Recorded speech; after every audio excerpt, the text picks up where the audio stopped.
Hello again, everyone. I'd like to go over a few of the pre-calculus topics with you. So this is basically a Chapter 1 overview. As you can see, there are going to be a vast variety of topics, and so there will be too many for us to cover because it has to do with review topics and examples. But what I wanted to do was highlight a few of these examples so that you can get a sense of some of the expectations and some of the ways we're going to need them as we move on.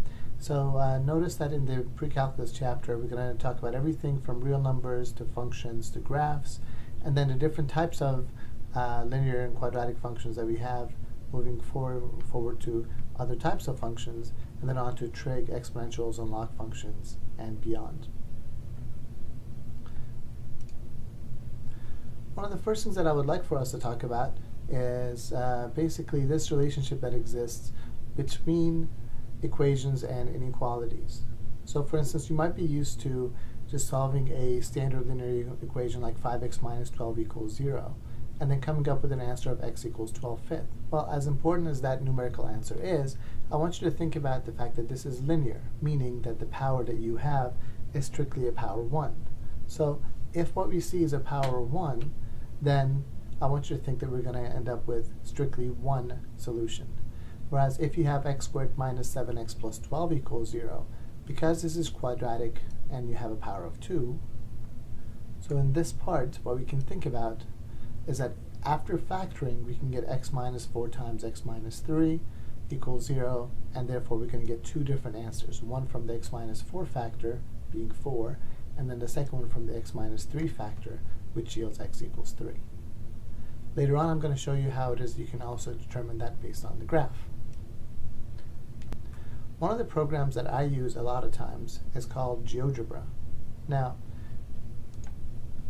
GeoGebra is a free software, so you're able to actually get it on your computer or laptop, and it's free of charge.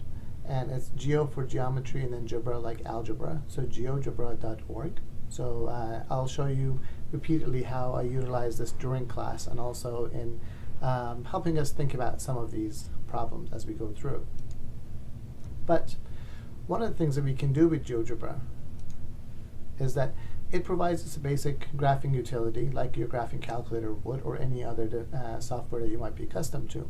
However, it gives us a pretty good sense of how different parts can fit together. So for instance, to come back to the example that we had with x squared minus 7x plus 12, if I just put that in, x squared minus 7x plus 12, notice that that appears up top. By just hitting enter, that function comes over here, and I'm just going to grab that function so we can take a look at what that looks like.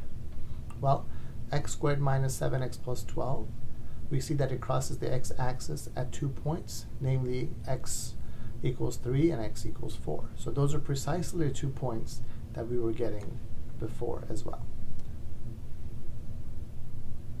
Now, sometimes we can think about quadratic functions, and as these values change, if I were to grab my quadratic function and shift it straight up or down, notice that we're still only getting two different x-intercepts.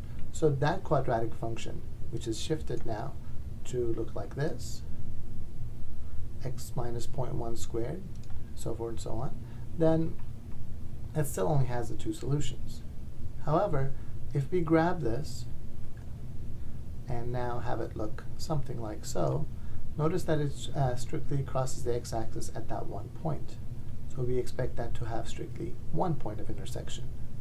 And if this were to go up even further, it still has the quadratic properties and it's the parabola shape, but it doesn't cross the x-axis. In other words, it never crosses y equals 0, and so we would have no solutions for that type of a quadratic function.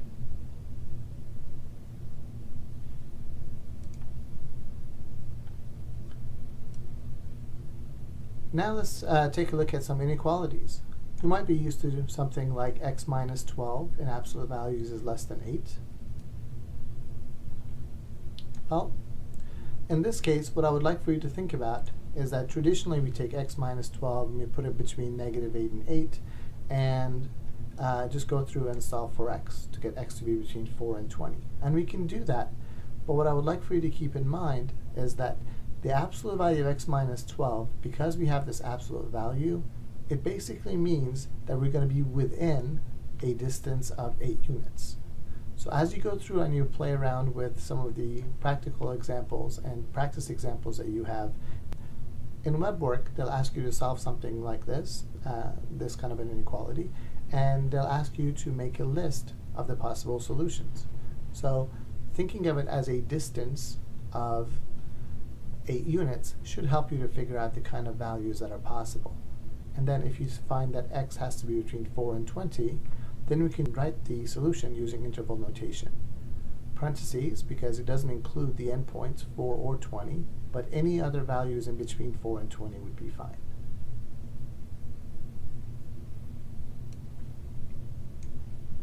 Next thing I would like for us to talk about has to do with functions and graphs.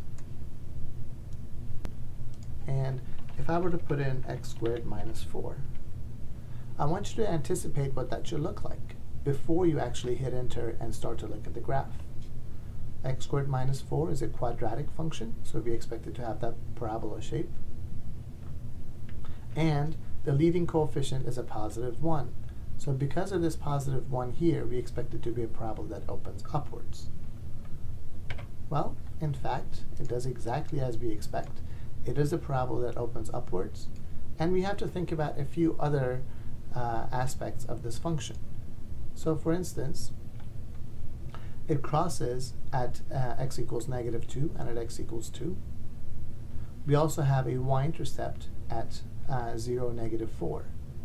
Notice that if you were to take x to be 0 and plug it in for x, you would get negative 4, precisely this y-intercept. Or if you were to take negative 2 or 2 and plug it in for x, then that would give you a 0, therefore giving us our two x-intercepts and then the y-intercept.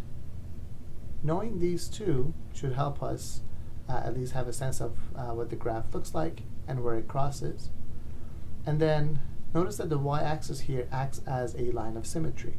So for instance, that whatever point you have to the right of the y-axis, you also have it mirrored on the left.